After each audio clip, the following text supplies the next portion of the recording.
66% of United States residents' public water is fluoridated. It is known to have tremendous effects on bone cancer, joint problems, bone weakness, lowered estrogen and testosterone levels, and dental fluorosis, which is yellowing of the teeth and pitting in the enamel. Wouldn't it make more sense to enhance public water with vitamins which are meant to be ingested to promote overall health, rather than putting such a toxic chemical in our water with a bogus explanation that it will improve our dental health? We now know that fluoride causes more dental problems than it solves. Something doesn't seem right about this. Do you honestly believe that these companies care deeply enough for the people to spend large amounts of their own money to fluoridate public water when the people already purchase their own toothpaste? But there's a difference between toothpaste and drinking water. We don't ingest toothpaste. If you go to any hardware store and look at any rat poison product, you will only find one ingredient: sodium fluoride. It is the most toxic ionic molecule outside of potassium dichromate. Now Dannon, along with other companies, have begun fluoridating bottled water. It is becoming increasingly difficult to get away from. And the fact that fluoride is also used in many prescription antidepressants shows that it eliminates aggression and motivation in people. Fluoride, to my knowledge as a physician, has absolutely no biological benefit whatsoever. But one of the significant things is that the Russians carried out all sorts of experiments on the people living in the Gulag. One of them, of course, was to fluoridate the water. Why? You fluoridate the water, why people are not as aggressive as they ordinarily would be. In fact, what is the active ingredient in Prozac that is so widely distributed in America today? Why, it's a fluoride compound. And now, we are finding that public water nationwide is showing up with arsenic, lead, cadmium, and thermonium, which is a radioactive form of lead. Cancer, lowered sex drive, birth defects, sedation, and brain defects. Does this not sound like a wonder drug for anyone aiming to control a population?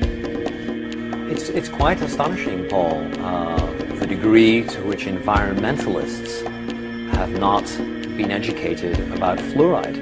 You know, people have an unconscious trust in their doctor or their dentist, and if you can persuade doctors and dentists that fluoride is safe and good, then you're able to reach the rest of the nation. People believe their doctors and dentists, and that was a way of promoting fluoride for Bernays. Fluoride was killing their cattle, destroying their crops. Fluoride given to rats had produced bone cancer and liver cancer, and that those results had been doctored to make it look as though fluoride hadn't caused as much cancer. The pattern that we saw, it typically is what we see with other neurotoxic agents that are well known to cause a hypoactivity or a memory problem or an IQ problem. When I first presented the results of these studies, one of the individuals sitting and listening to the results, he says, "Do you have any idea what you're saying?" And he says, "You're telling us that we're reducing the IQ of children." And basically I said, yes.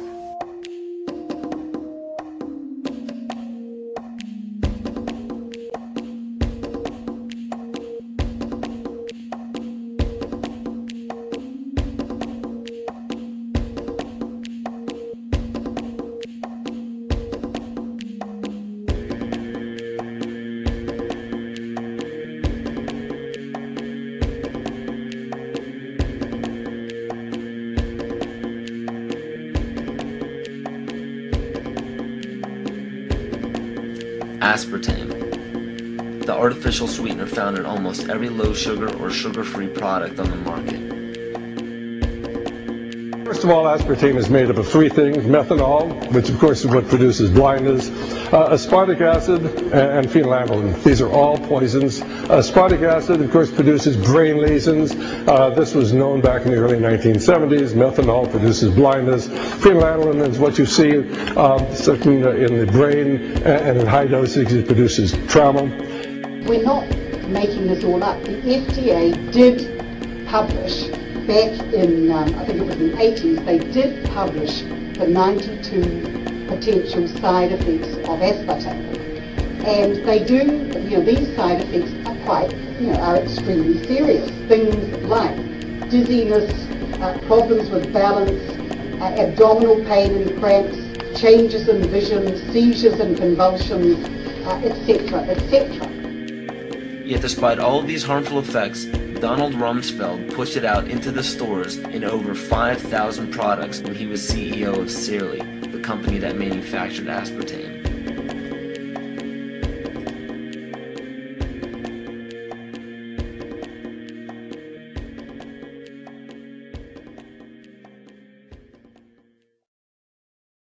The sustainable goal is the elimination of the middle class. The world cannot support 6 billion people. But you see, the plan behind sustainable development includes population control.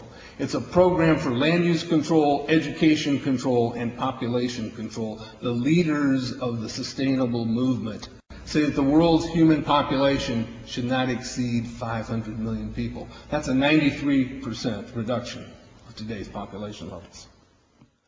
In 1992, while the Rio Conference was going on, George Bush, then president, was there. He was just offshore in Prince Charles's yacht, where he executed the Agenda 21 protocols on behalf of the United States and brought it back to Washington, D.C. Within a year, Bill Clinton, by executive order, established the President's Council for Sustainable Development.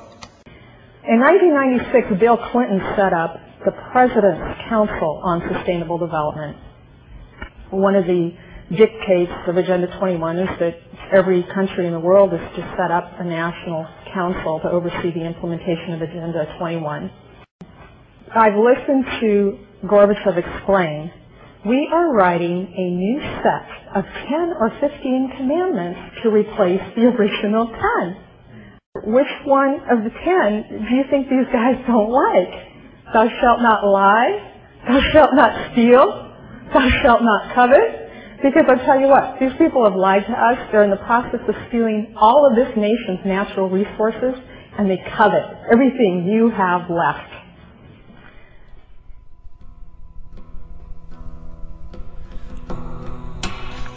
To explain the map, the red are areas that are to be off limits to human beings.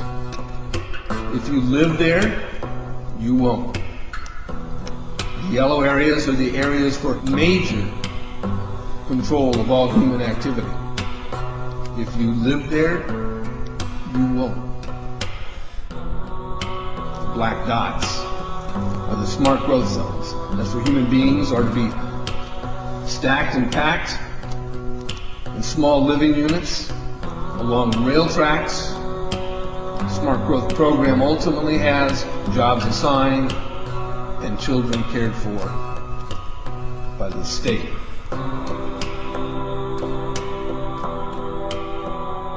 And in conjunction with Codex Alimentarius, food will be limited and water consumption will be decreased to 10 gallons per day per person. That is over a 90% reduction in people's average daily water consumption. And along with shortages of food and water, the food we will be provided with will be genetically manipulated and nutrient deficient. Genetic manipulation of food causes complications in metabolizing and utilizing food for energy. In June of 2003, scientists reported that the gene sequence of the inserted genes into crops had actually changed their order. They had re-scrambled. So the genetic inserts are not stable. Another laboratory confirmed this and found that it had changed in the same varieties in different ways that they had tested. So not only is it unstable and changing, it's not even uniform in the way it's changing. This is incredibly dangerous. Nutrient deficiencies due to Codex's planned vitamin and mineral ban will cause billions of preventable diseases. Both of these will ultimately lead to billions of deaths.